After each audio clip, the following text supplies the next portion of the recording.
ആദ്യമായിട്ട് മേടിച്ചു കൊടുത്ത ഗിഫ്റ്റ്? ഇതൊക്കെയാണോ? ഞാൻ ഒരു ഉമ്മ മേടിച്ചു കൊടുത്തത് ഉമ്മയാണ്. ഉമ്മ മേടിക്കണ്ടല്ലോ കയ്യിലുള്ള. അപ്പുറത്തിരിക്കണ ചേട്ടന്റെ കയ്യിന്നാണോ? അതോ ചേച്ചിയുടെ കയ്യിന്നോ? എനിക്ക് വേണ്ട. ചേച്ചിയുടെ മേടിച്ച് നിധിക്കാറില്ല. ചേച്ചിയുടെ കിട്ടിയതൊക്കെ ഞാൻ എടുക്കും.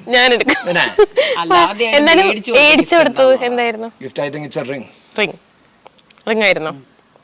ഓക്കെ. ചേച്ചി അങ്ങോട്ട് ചേട്ടന് സ്നേഹം തരണില്ലേ? അല്ലേ അല്ലേ ചേച്ചി? അത് ചോദിക്ക്. അല്ലേ തരുന്നില്ലേ? ചേച്ചി സ്നേഹം തരുമ്പോ ഞാൻ സാറ്റിസ്ഫൈഡ് ആവണം. അപ്പൊ ഞാൻ സ്നേഹം കൊടുക്കും. കഥയിൽ ചോദ്യമില്ല. രണ്ടുപേരുടെയും ഡേറ്റ് ഓഫ് ബർത്ത് പറയാം. ചേട്ടന്റെ പറ. ചേച്ചിയുടെ പറഞ്ഞ ചേച്ചി എന്നെ ഉപ്പിലിടും. November 13th.